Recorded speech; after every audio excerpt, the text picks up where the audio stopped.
Көз жоосун алган заманбап шөкөлөлөр борборгалалык чебердин колунан жасалган. Кылымдар бою бул казак баш кийими кыздын турмушка чыгып, үй бүлөлүк жашоону баштоо символу болуп келген. Шөкөлө тигүү ар кимдин эле колунан келе бербеген өзгөчө бир байыркы кесип. Чеберлердин баары эле мындай татаал ишке бара бербейт. Тамыры тереңде жаткан баш кийимдин бул түрүн жасоо үчүн адегенде кээ бир салттарды билүү жакшы. Ал канчалык кооз жасалгаланса, келиндин үй бүлөлүк жашоосу да ошончолук бактылуу болот деген ишеним бар. Чебер Валентина Скирок тигүүчүлүктүн бардык өзгөчөлүктөрүн эске алууга аракет кылат. Кол өнөрчү, атактуу дизайнер Анастасия Романова менен биргеликте өз колунан жасалган эмгектери менен 200дөн ашык кыз келинди кубандырган.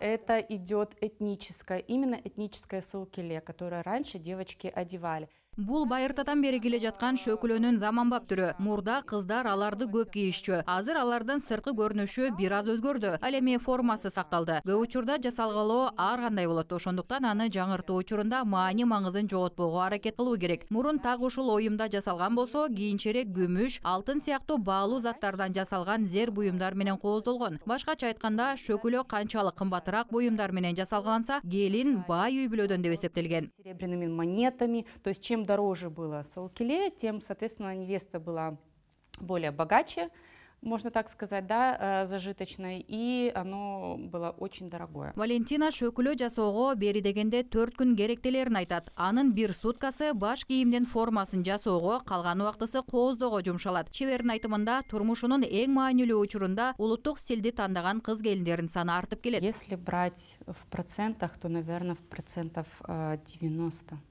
Бүгүнкү күндө турмушка чыга турган кыздардын 90% улуттук кийимдерди тандашат деп ишенимдүү айта алам. Айрыкча казак жигиттери менен үй бүлө курган чет элдик кыздар күйөөсүнүн салтын урматтоо үчүн көбүнчө шөкөлө кийүүнү туура көрүшөт. Маселен, жакында бизге келген англиялык келин казактын улуттук кийимдерин кийип, өзүн канышадай сезгенин айтты. Салттуу кийим үлгүлөрү ага абдан жаккан.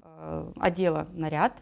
И она смотрела на себя в зеркало с такими восхищенными глазами. Она говорила: я казахстанская. Валентинанын максаты борборгалада дүң сатуучу жай ачуу. Бул казак элинин байыртадан келе жаткан каада салтын кайра жандандырууга чоң салым болот деп эсептейт.